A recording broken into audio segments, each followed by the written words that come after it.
topic is very, very timely because we're entering the year of the horse, and Matthew will put it into context in terms of the Chinese zodiac and perceptions of how this tradition affects people's expectations.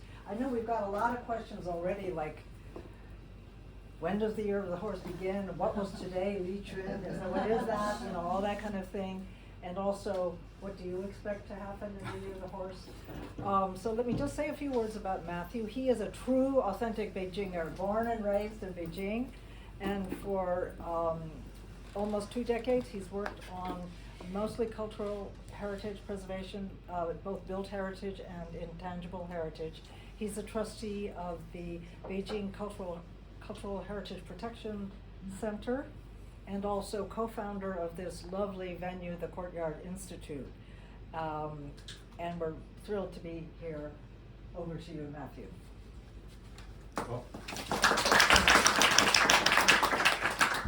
Well, thank you, Melinda, for the introduction.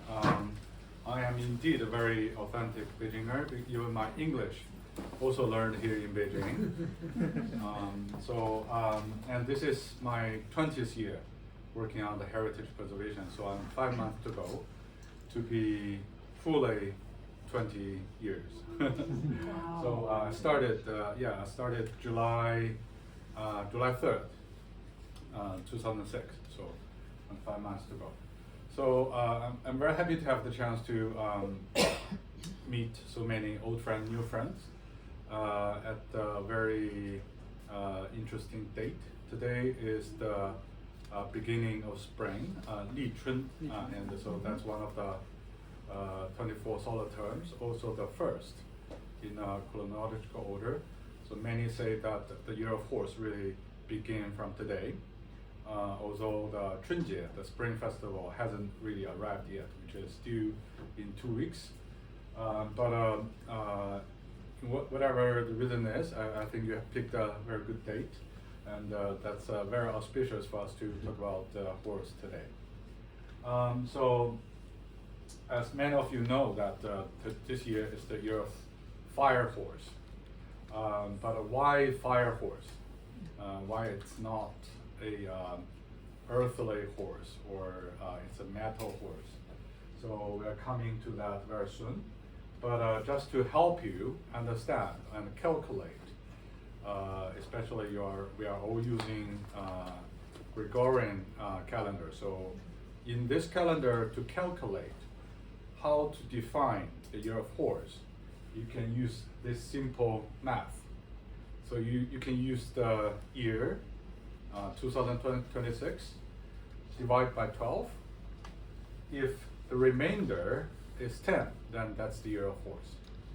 So that's a quick way to calculate how to decide which year is that. I'm sure using this formula, you can do that with any zodiac signs, which will be easier for you to remember.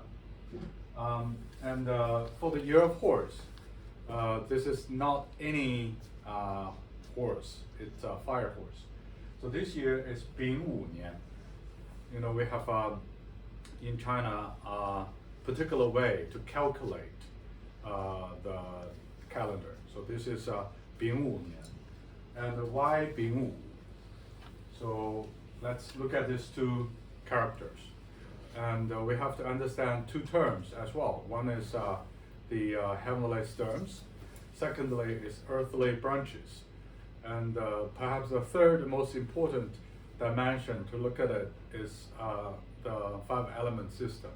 So when you put the 3 together, you understand how Chinese calendars are being calculated.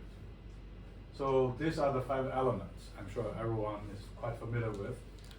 Some of them are generating the other, some of them are overcoming the other. So they work hands in hand to put our world together.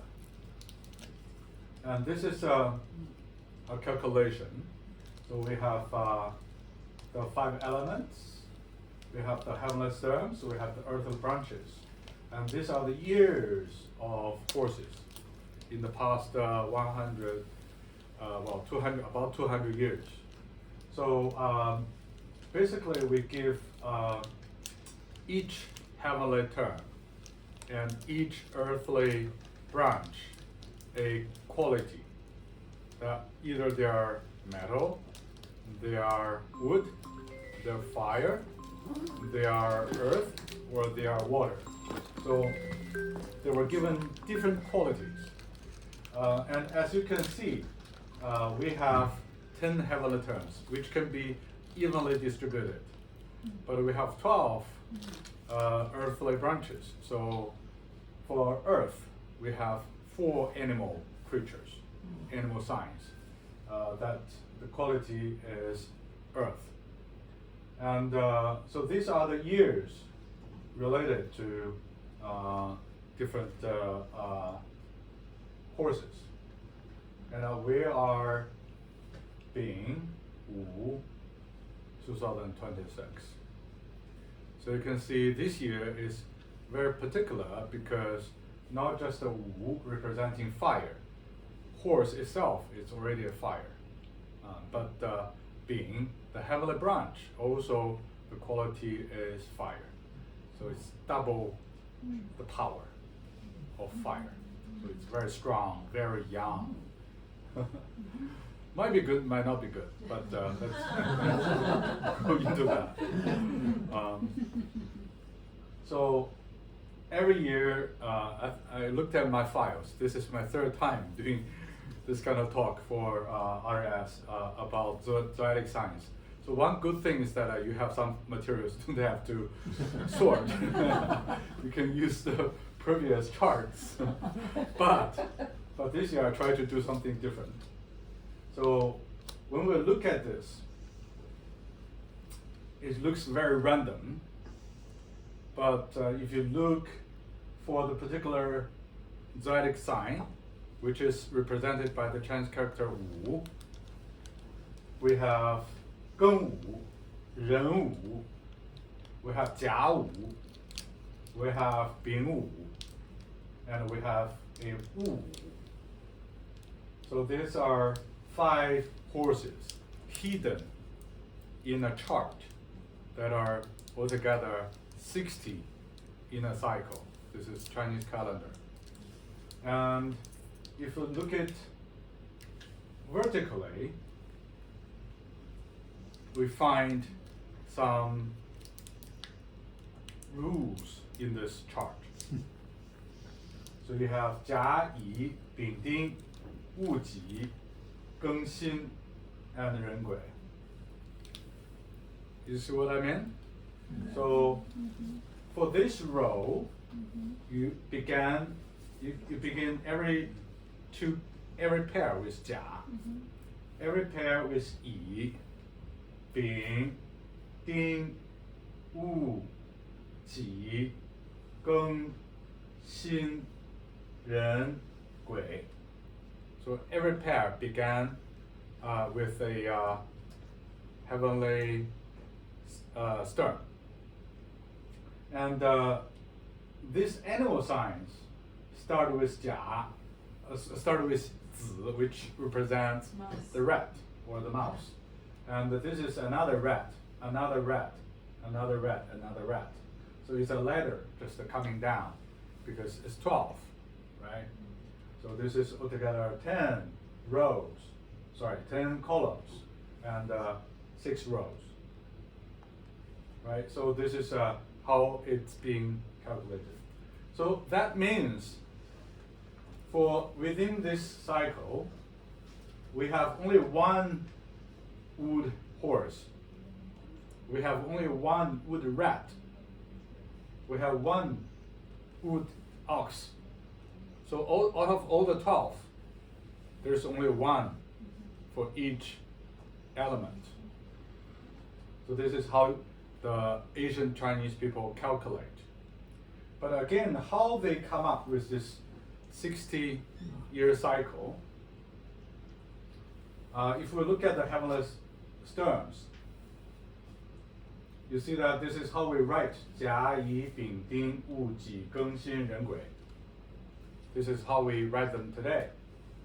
And this is the seal script, which is still being practiced by many people who learn about calligraphy.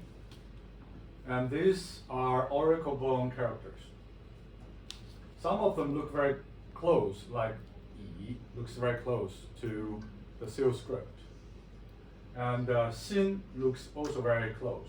Ren also very close. Geng, very close.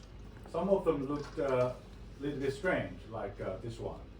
So this is just a cross, but this one seems to have a wrapping around it, so which is different. But they are all the same. They are all the same. So you can see the oracle bones. The good thing about the Chinese culture is that this kind of written language was discovered in Anyang, in Yinxu, and the earliest documentation can be traced back to 3,300 years ago. Some of the history recorded in those oracle bones can go up another 200 or 300 years because they were backtracking some of the earlier kings in the Shang dynasty. And so the characters has been used and has not been changed drastically over the course of 3,300 years. We didn't find anything earlier. And there were some symbols and patterns in some archaeological findings, but nobody can confirm they were meant to be a language. They're probably just a way to say, I like this pattern, I like this flower, and so that's why I document it on this bronze vase or whatever the utensil is. But for the heavenly branches, nobody knows for sure, at least from my research, I didn't find any confirmed theories about why we have these 10 heavenly terms. But one way is to explain that we have something related to the Big Dipper, that it's evolving in the heaven that has a 10-year cycle. That's why we have 10 characters. Some people say we have 10 fingers, so we calculate, using 10 as a basic pattern, basic unit, so that's why we have 10. Some people say the development of things or the growth of a plant, starting from the seed to the siblings and then all the way to a plant and to the fruits and to the dying of the fruits. That's a life cycle which is divided by Asian people into 10 phases, so that's why we have 10. But there are quite a few different ways to explain why we have 10. But one thing for sure is that they have been used a lot on those oracle bones. So if in the future you travel to Anyang, there are 2 museums you have to see. One of them is the Oracle Bone Museum. The other one is the Yinxu, the ancient ruins. So this place has some of the most precious collections of oracle bones. By the way, we have about 150,000 pieces of this kind of oracle bones, big and small. And most of them were discovered in Anyang. We found some of them in Shanxi as well, but the large sum of it in Anyang. And oddly, the other year, just before COVID, I traveled to Scotland and I met a curator from the National Museum of Scotland, and she's Chinese, and the reason that she was there, she was to study the 1,500 pieces of oracle bones in the Museum of Scotland. I was quite amazed that they have such a big collection. And going back to the oracle bones, going back to the Shang dynasty, this heavenly stone had been used to name all the kings in Shang dynasty. So there's another 3 developed from that, saying that that's to date the birthday of these kings. So this is Wu Ding, this is Pan Geng, this is Di Xin. Di Xin is actually the most notorious king, which is Shang Zhou Wang, the last king of Shang dynasty. So the beautiful thing about this discovery is that this was discovered in 1920s. Actually, the first discovery was made in early 20th century, maybe in 1903, 1904. But nobody knew where exactly, because they just all the diggers didn't tell you where they found it. Until 1920s, they found the site, they found the ruins of this palace. But all the documentation matched the documentation of Sima Qian in the Han Dynasty, which is 1,000 years after what happened. So it's quite amazing that archaeological findings matched the historical documentation by a Han Dynasty historian. So the earthly branches are, it's much easier to understand because this is Sun, this is our beautiful planet, and this is Jupiter. And Jupiter revolves around the Sun in a 12-year cycle, close to 12. So this is what the ancient Chinese discovered. So they decided to code that as a cycle, using Jupiter as an indicator how time passed by. So that's why we come up with this 12 zodiac signs. And so that's also why we call Jupiter Sui Xing, so the star of the year star. So that's a very important concept for Chinese. And so a little bit introduction about the general background, and now we go into something more interesting. Let's talk about the qualities of a horse, in how Chinese people look at it. So one very important quality we think about horse is loyalty. So a typical example is this general. His name is Guan Yu. If you don't know him, you have to know him. You better catch up, because in China we are now considering him not just a symbol of loyalty, but also a symbol of wealth. So he became one of the most popular god of money. So you have to get to know him. Just read Three Kingdoms. Yes, the romance of the Three Kingdoms. So that's one of the most famous general. So not only he himself is very loyal to his brother Liu Bei, but also his horse loyal to him. We all know that he was killed by the kingdom of Wu in an ambush in Maichang in Hubei province.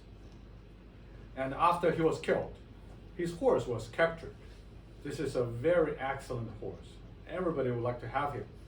But the horse stopped eating once he knew that his master was gone. So according to the legends, according to the novel, this may not be historical fact, but this is culture. Once everybody believes that becomes, a form of reality.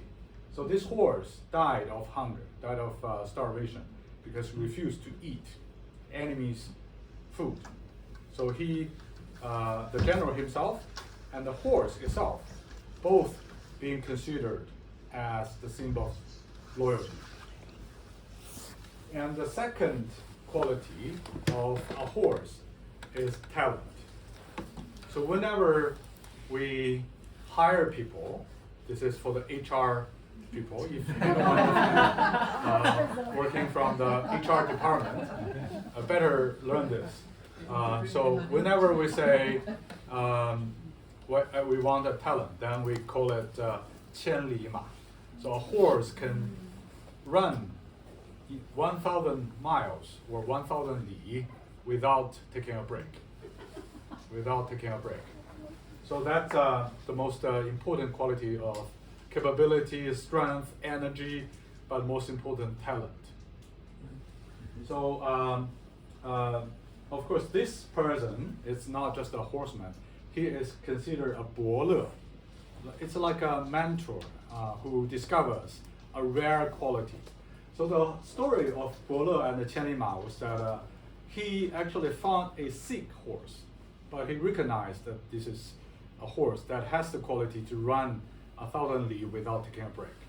So he bought the horse and healed the horse and feed the horse well, trained the horse, and the horse became what the horse was capable of, 千里马. So that's the second quality. And the third quality we can talk maybe on another 10, but I think out of all the qualities, the third most important one in China would be considered as experience. So this image is from another ancient Chinese story that says that a group of soldiers went out to fight against the enemy, but they got lost. They couldn't find their way back. So how would they do that? So the best way is that they found one of the oldest horse in the army. Let the horse lead them. Instead of they try to ask for some strangers who may point them the wrong direction. They just find out the most experienced horse. The horse always remembers some, directions, some symptoms along the way that eventually took them out of the disastrous situation. So that's the example of experience. And another Chinese term like 老骥伏枥，志在千里. It's also another way to say experience important.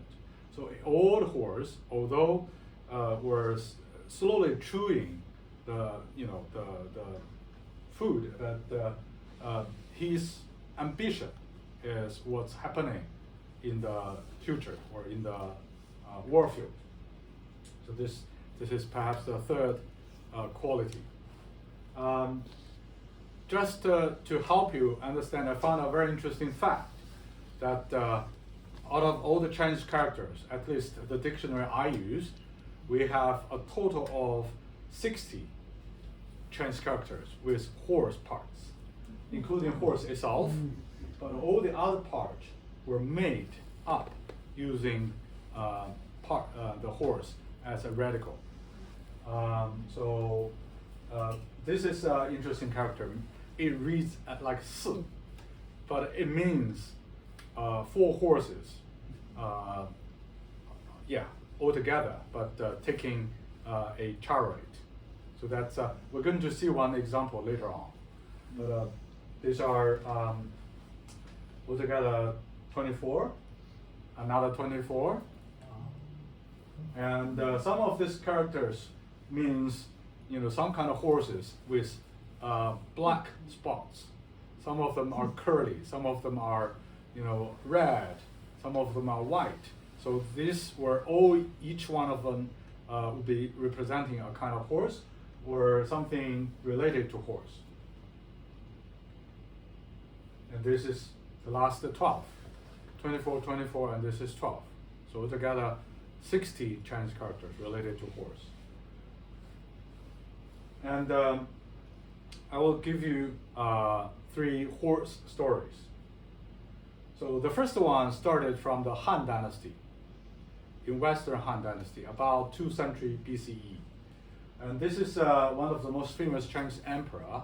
His name is Liu Che, but his other name, how people know him as an emperor, is Wu Di. Wu means martial art, means wartime experience. So he ruled China for 54 years. He started many things, including the rain system, the rain year system. In Chinese, we call it 年号. So right now we call Kangxi, Qianlong. These are 年号. So the rain names, not really the name of the emperor, but the rain name. He started all this tradition. Before that, they calculate 秦始皇11年、12年、13年、31年、32年. So they calculate based on the name. So the reign of 秦始皇帝, the 3rd year, 4th year, 5th year.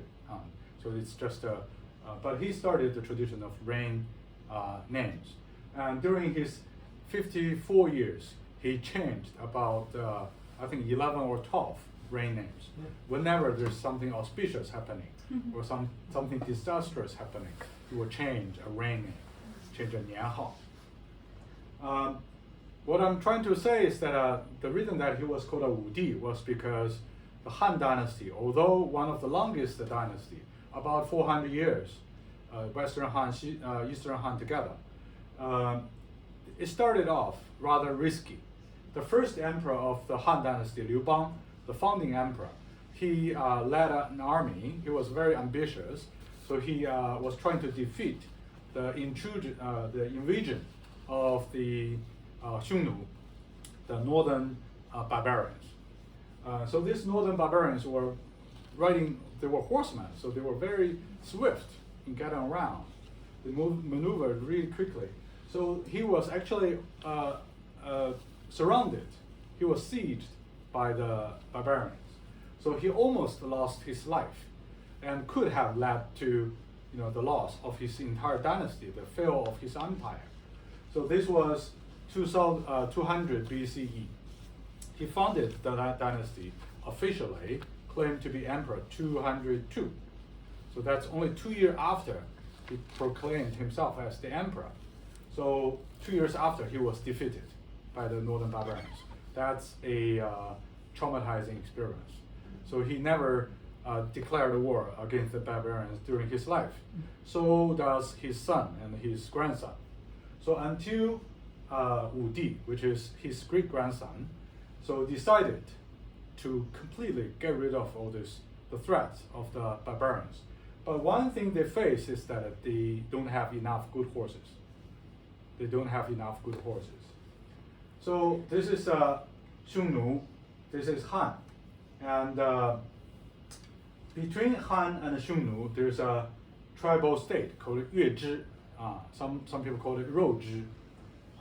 So this tribal state, they were very powerful as well, but they were defeated by the Xiongnu. So, or maybe in English called it the Huns, Hun. Right.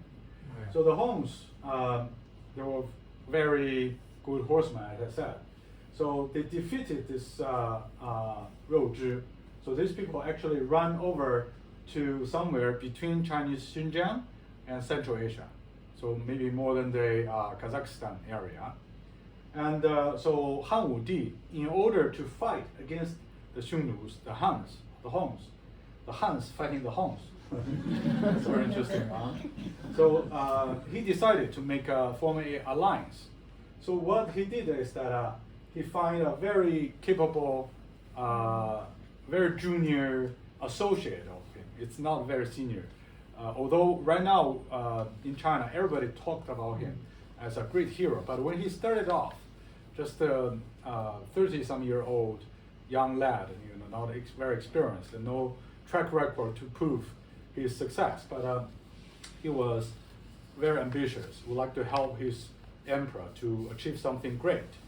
So he said, I would be willing to do this mission on behalf of the emperor. Although we knew very little about the Wild West, but I would like to take the risk. So he took a delegation of about 100 people, and so they started off heading westward along the Hexi corridor. So Lanzhou, Wuwei, Zhangye, Jiuquan, Dunhuang. So like that. But he was actually very unlucky, because he was very soon captured by the Huns. And the Huns didn't kill him. Instead, they tried to convince him to stay and help the Huns, because the Huns didn't know all the, anything from calendar to melting to forgery, all the skills. So they need his help. So he refused to help. He said, if you took me as a prison, I'm going to, I'm not going to help you either way. So he stayed, and only about after 10 years, he was able to escape. So only him and the two of his very close associates. So they continued their journey to the west, and then they finally found Rouzhi in current Central Asia. And he talked to the Central Asian kings, but the kings, they liked Central Asia. We settled down here. We have enough pastures to feed our animals, our herds, and we had enough good water, good milk to drink, to eat. Why should we just go back and fight for you guys? So they kindly declined his offer. So instead, his mission basically failed, but he found something also quite precious, which is something we call the 汗血宝马.汉血宝马. So this is a kind of rare horse in Central Asia, different from the Mongolian horse, which is the kind of species we have in China, which is short, although can very durable, can run for a long time, but not as big. And the reason that we call them 汗血宝马 is that this kind of horse, after they run for a long time, they will sweat. And in their sweats, you can see something looks like a blood. So they call it 汗血宝马. So they sweat, bloods, horse. So he took some of this horse back. Unfortunately, he was stopped again by the hounds and stayed for another year before he escaped again. So he brought back this kind of horse finally to his emperor. And this emperor handed over to another very capable general. His name is called Hu Xinyu. Yeah, this is the name here, Hu Xinyu. So Hu Xinyu is a legendary general.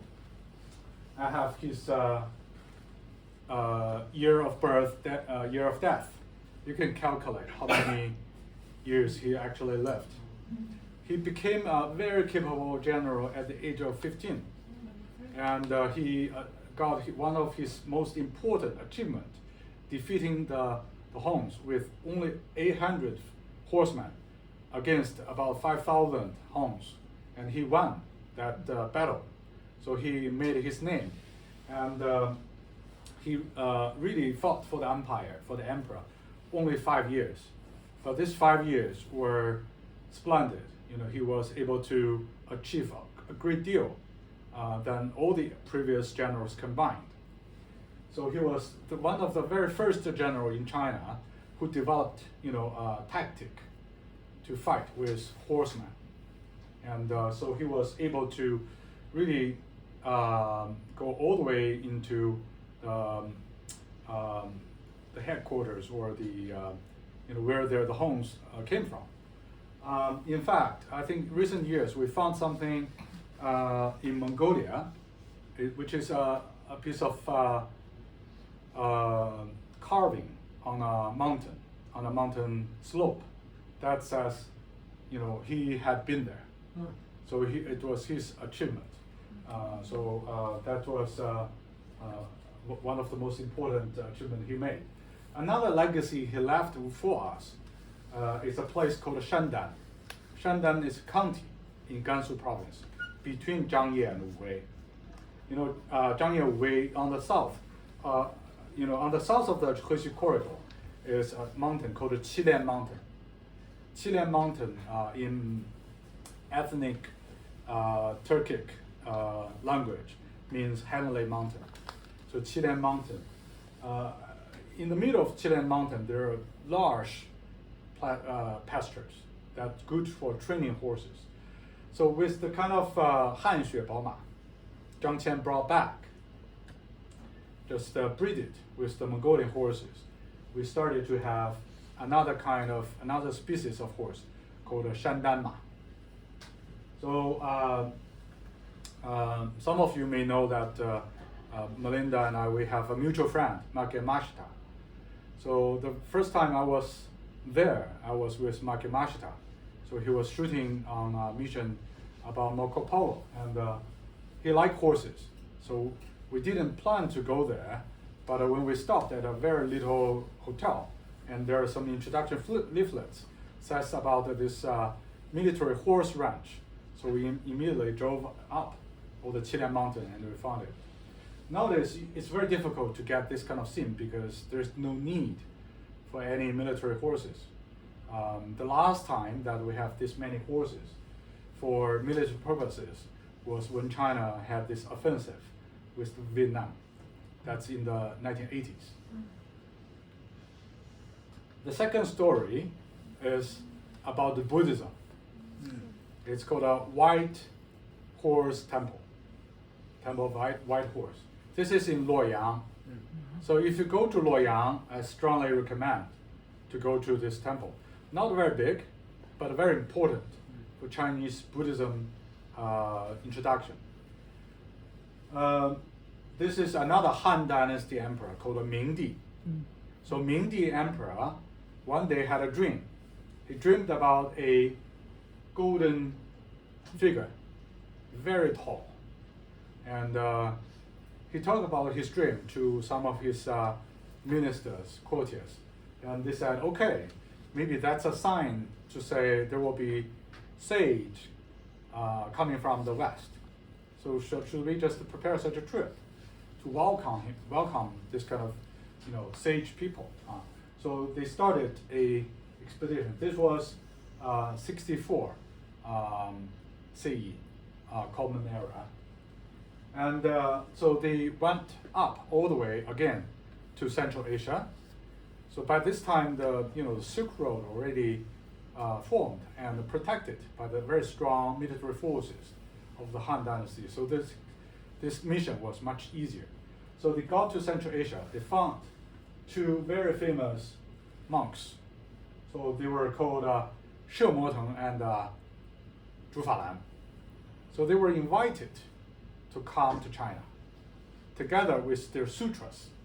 Not only these Buddhist disciples, but also Buddhist masters, but also these sutras.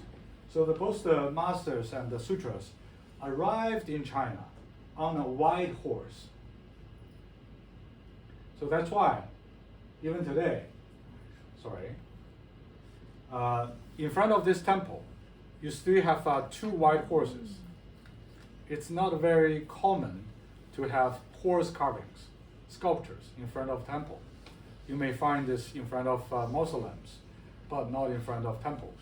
So this one, very important symbol, how this, this became the very first temple set up in China, officially supported by the Chinese emperor. So starting from the 1st century AD, we started to have Buddhism becoming popular in China, mainland China. So the third story takes us to Tang Dynasty. Again, a very famous emperor called Li Shimin. And so he was a very capable warrior as well. He himself, not just as a general, he actually fought all these bitter wars. So this dark area was what Tang Dynasty Empire looked like, covering maybe half of Chinese territory today. This was what the Tang Empire looked like after, about 24 years after his reign as the emperor. So he was the very first Chinese emperor, not just being worshipped by Han Chinese, but also worshipped by the hundreds of thousands of northern barbarian tribes, by the nomadics. So he was called a Tianke Han.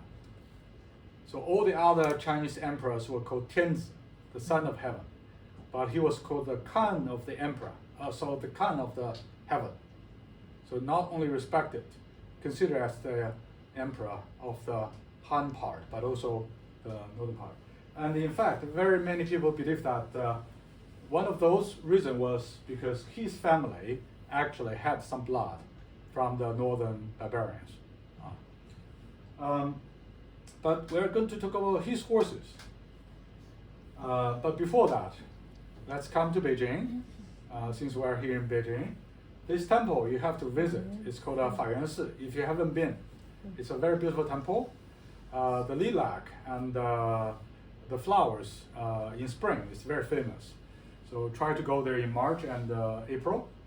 But the point I mentioned this was because this temple was actually founded because this emperor, he fought a war with Korea, which he failed because they underestimated the climate as a factor.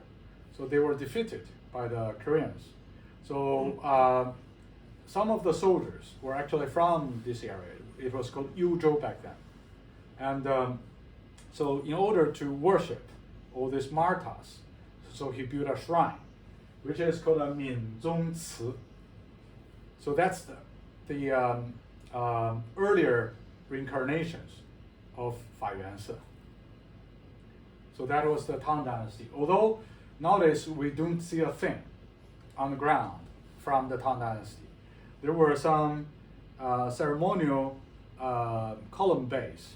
If you were about to enter the temple, you can see on the plaza, you can see some symbolic column base, not real ones, but they were symbolizing the foundation of this Tang Dynasty shrine built by this emperor. And because he fought so many wars, so he had so many developed a faction with beautiful horses, not just the beauty, but also the capability of a horse. So he had 6 horses. After he enthroned, he ordered the construction of his mausoleum at the same time. That's something normally a lot of emperors will do as soon as they ascend to the throne. So he ordered to have 6 of his favorite horses pictured and carved into this kind of bas relief, would be placed in front of his mausoleum. So if you go to Xi'an, try to go to the Museum of Stone Tablets or Stone Cities, Beijing. That's a very, very important museum. Although very difficult to read because all the exhibits, other than including some of these sculptures, but most of them are stone tablets. So it's Chinese characters, different written styles, very difficult to integrate. So this one is 十罚赤. This one is 青锥. Again, another character with horse radicals. And this one is 特勤标. This one is 白蹄乌. So these 6 are still with China.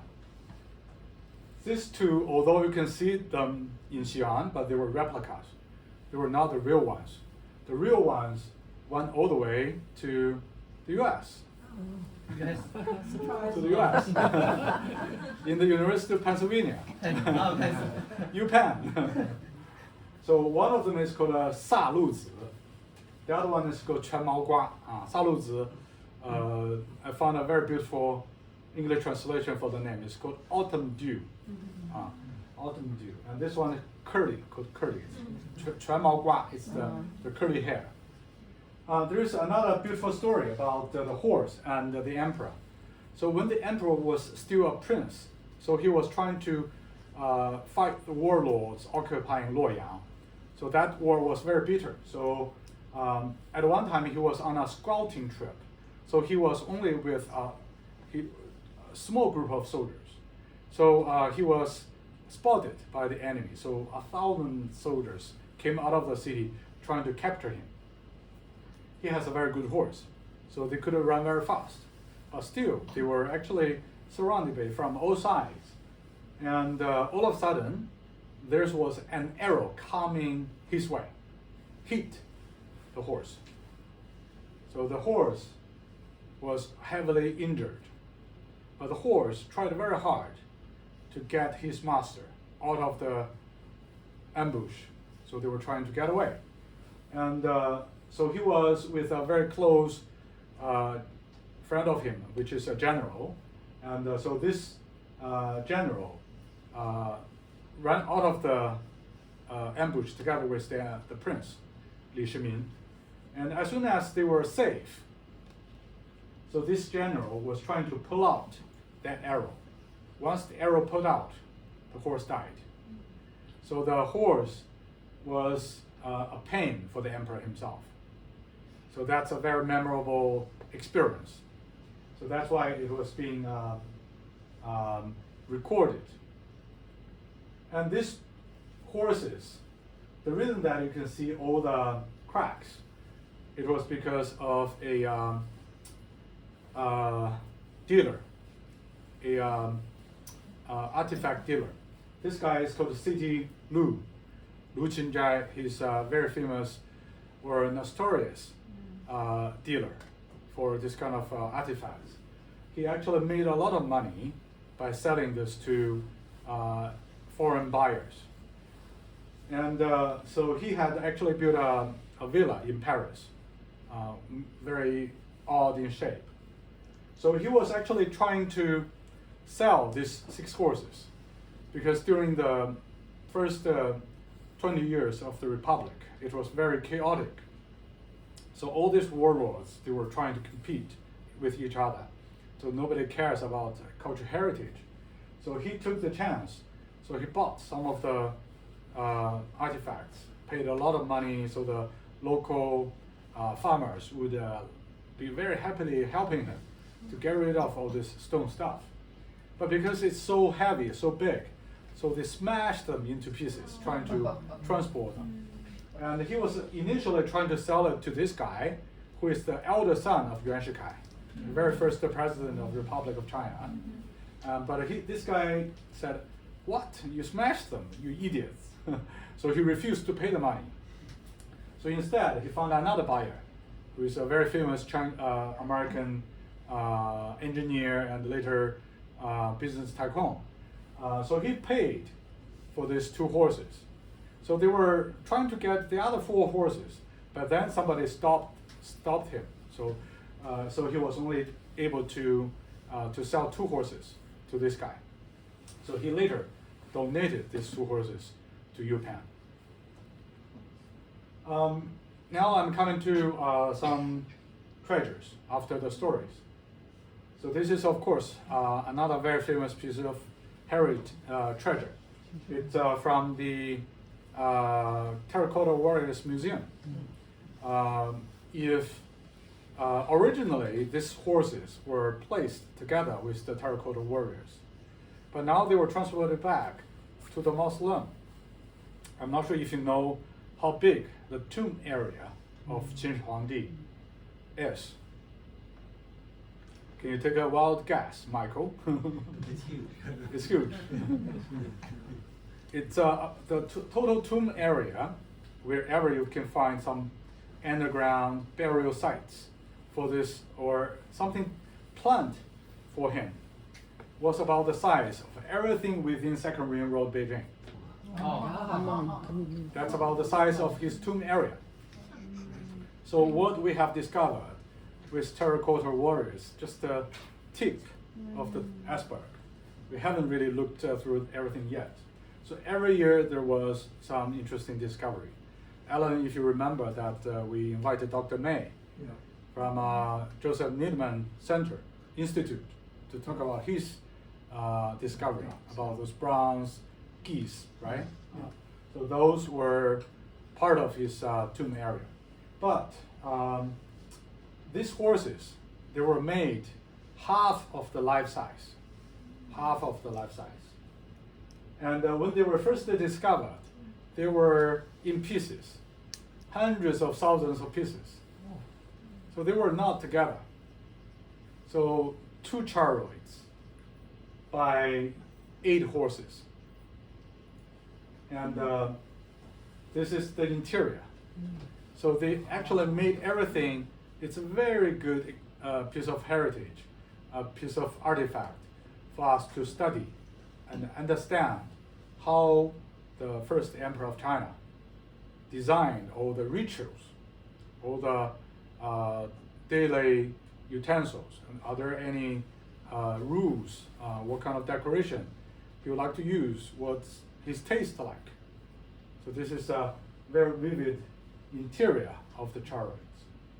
And although it's only half the size, all different parts from these chariots, including all the horse accessories, they were made exactly the same like before. So that's a very valuable piece of heritage. So this is what some of the archaeologists discovered, and after putting them together, they have studied all the different parts. And if you know some of the most famous Chinese poets like Su Shi and Su Zhe, so they actually used this part.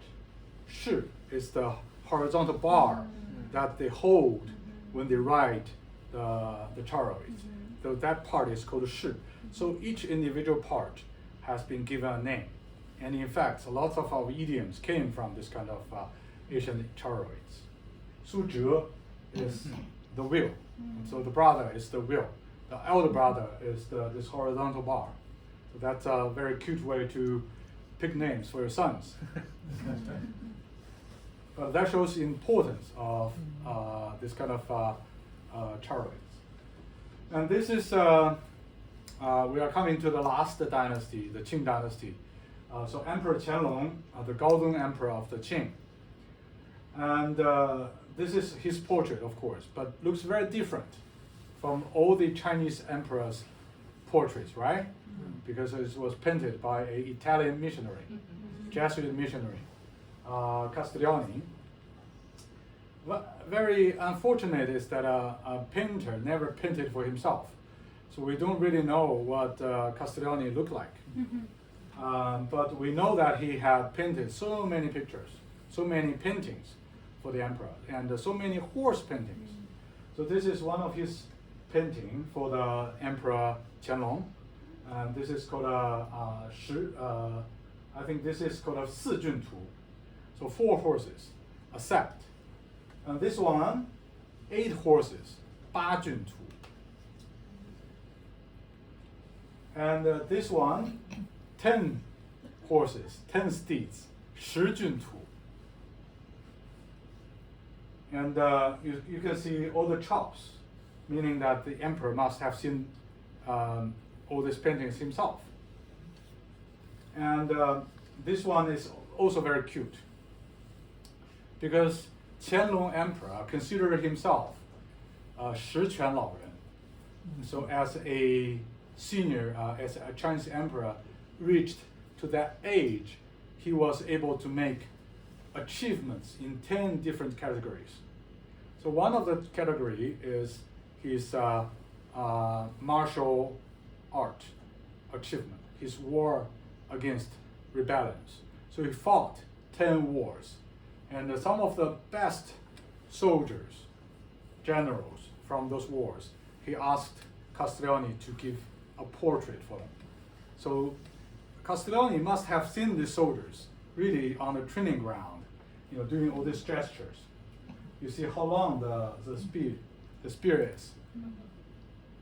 And there's another funny painting. One of the soldiers hitting an enemy, and the enemy is dying with the arrow on the back, dropping his weapon. So this was also documented by Castiglione. And this was the documentation, the praise, from the emperor for this great warrior. And this is one of the last paintings by the same painter. It's called 100 Steeds. So coming up to, this is the entire scroll painting. This is a section from here. You can see some of the details. Altogether 100 steeds. In fact, if you go to the Palace Museum, you go to the Qianlong Garden, we enter the most important part, where you see the throne.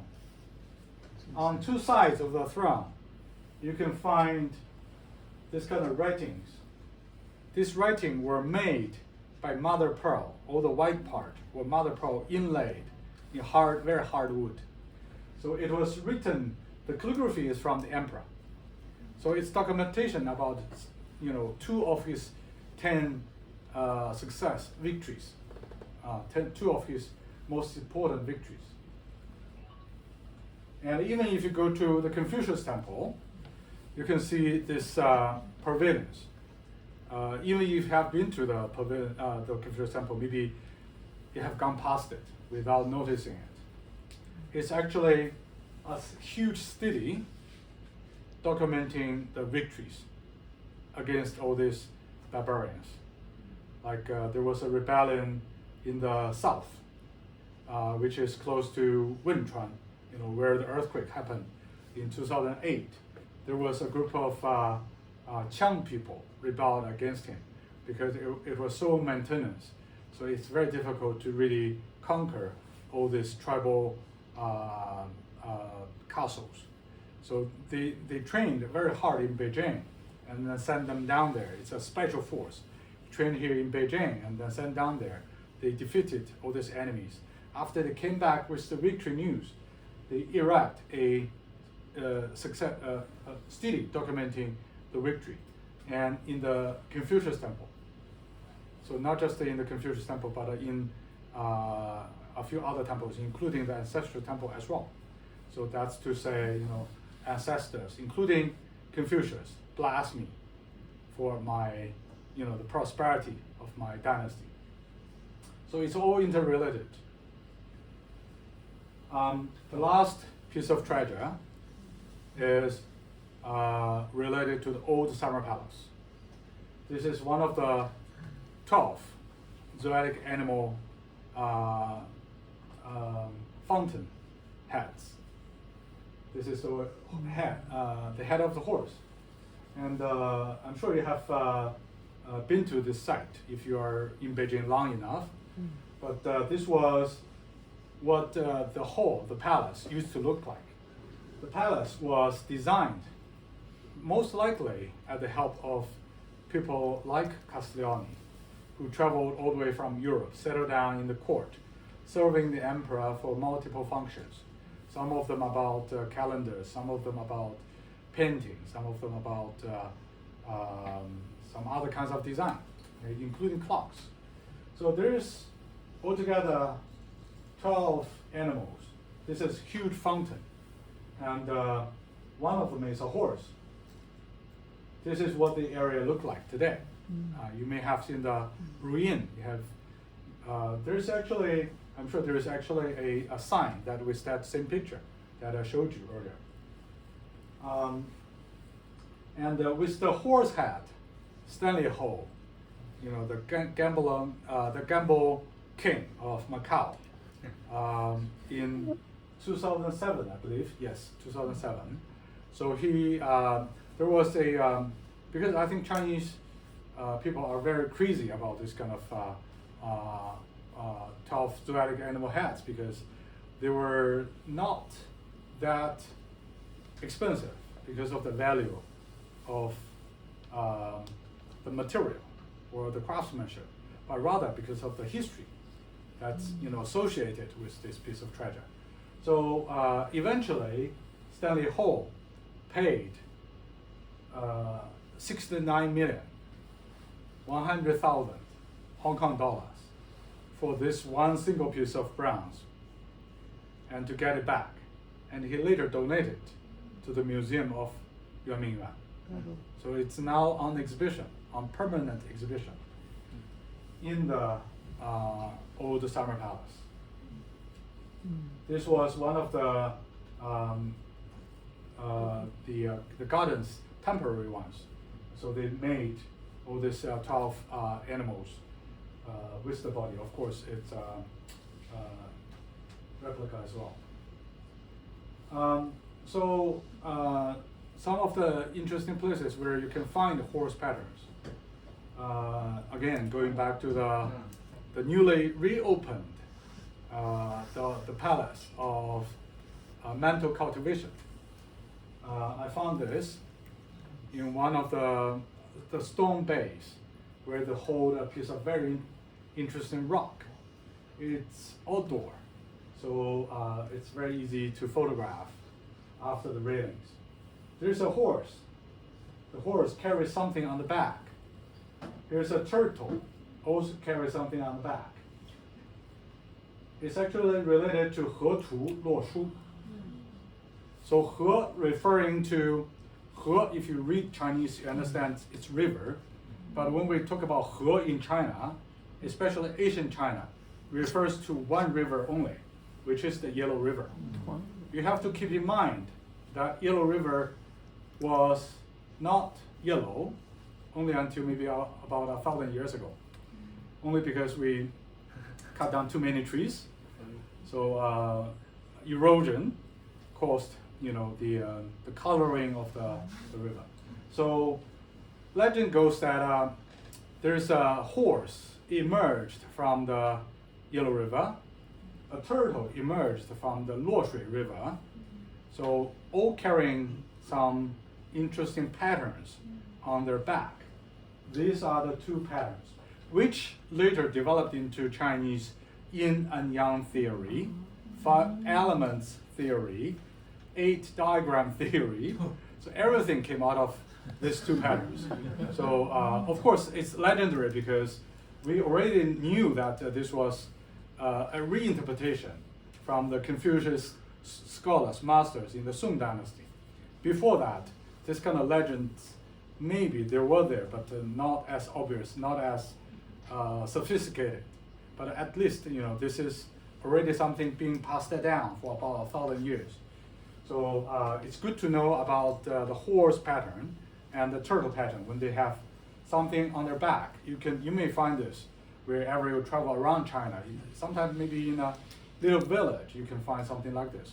You will understand that says something.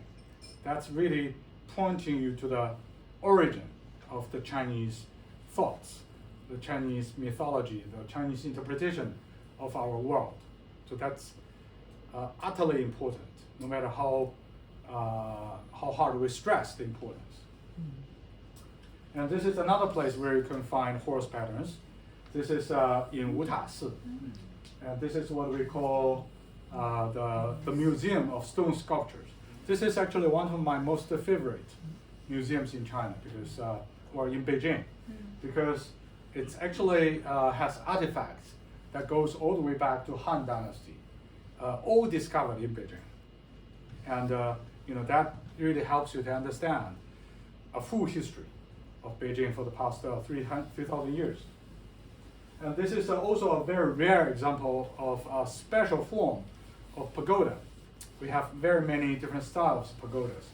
This one, across China, I think in Beijing we have 4 examples. One in this temple, one in Biyunsi, the azure clouds, the temple of azure cloud. The other one in the yellow temple, west yellow temple, Xi Huangsi. So the Huangsi Dajie was named because of that yellow temple. So it's associated with Tibetan Buddhism. And so this is one of the 3. The 4th one is in Fangshan. It's less obvious, but that's also from the Tang and the Liao dynasty, Yunjusi. Yunjusi. This is the horse I found on the base. It's just very beautiful. It's one of the treasures, the 7 treasures of Tibetan Buddhists. They have 8 treasures, and they have 7 treasures. So this is one of the 7, one of the horse.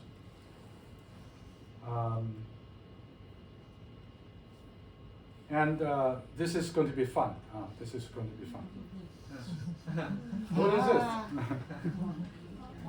Horse and monkey. Horse, monkey? Journey to the West? No. Yes. I have to say that you win a lottery. Fantastic. This is 马上有福.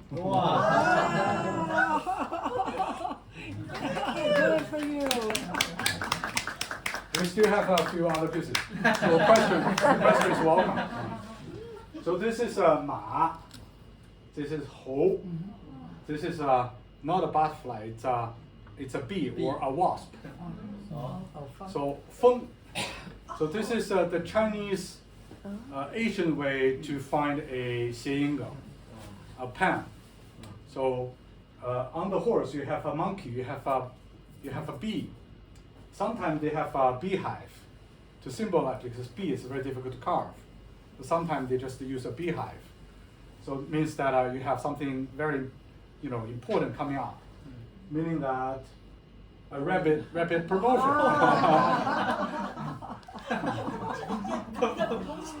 Good luck. And what about this one? Oh, bat. 马上有福。 Oh, by Chinese. Bravo. This is ma fu. Wow. This is a horse. Oh, fantastic. It's a different. It's different. 马上有福. Immediate happiness. Immediate. Ah, that's lovely. What about this one? This is a little bit difficult. This is a little bit difficult. 不是。you're a little bit over creative. 拍马屁。不是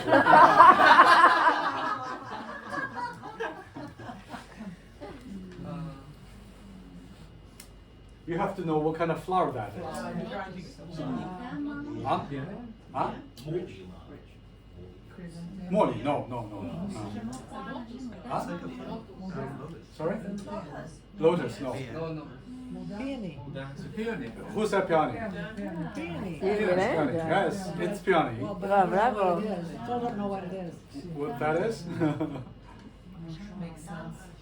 马上富贵. Oh. Because peony is normally associated with 富贵. So instant fortune. Bravo. Linda? This is Oh for my God, wow. I only got half of it. Already. You already have it, but then what? It's a flower. Thank you so Beautiful. much. Thank you. Fantastic. And this one. This is even more difficult Oh. because it's not that obvious. I tried very hard because if I put something like a stone carving or brick carving, it's even more difficult. Paper cut is easier. But it's a horse, of course. But there's something hidden here that also plays a pan.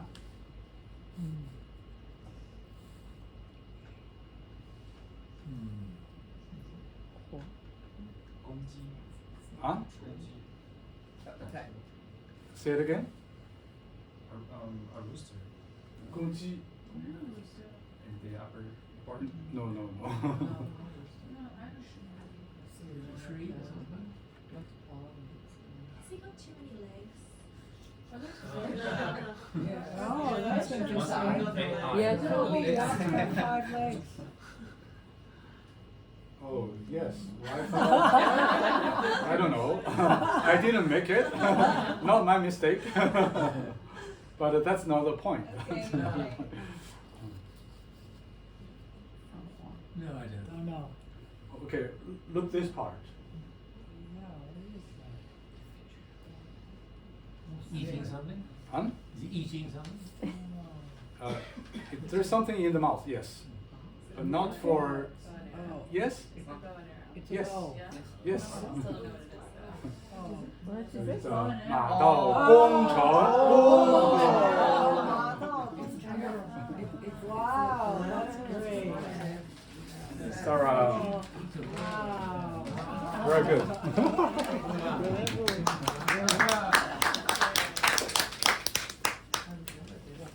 Okay, this one. Oh. Ooh.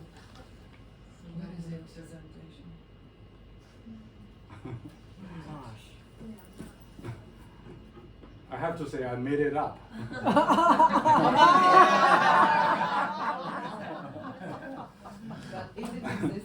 It's a heavenly horse, seahorse, but it's not that.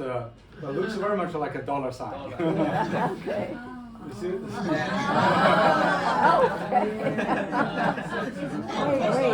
Wait. In the middle. Which one's Yeah. the heavenly horse and which one's the seahorse?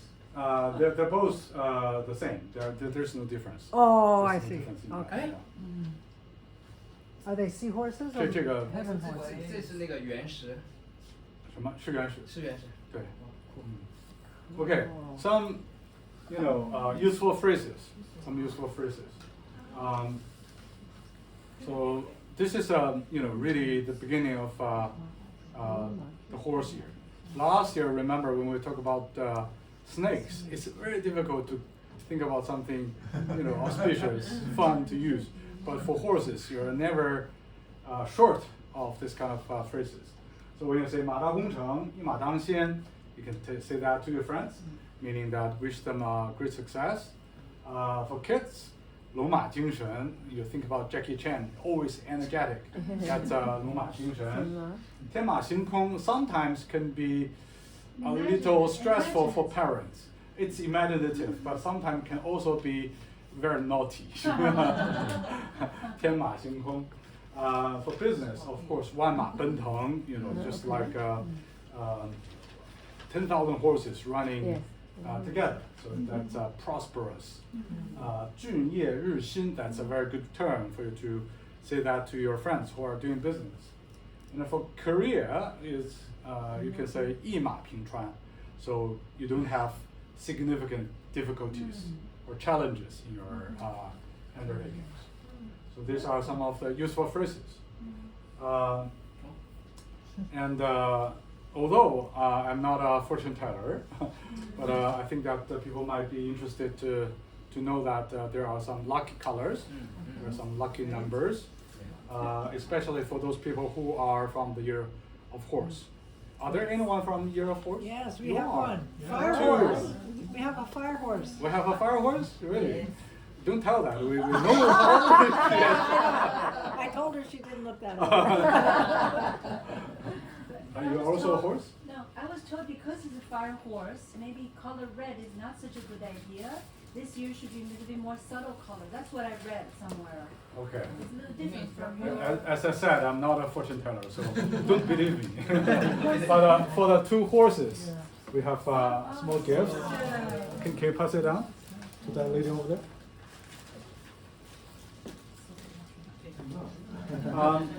Last story is about a real story.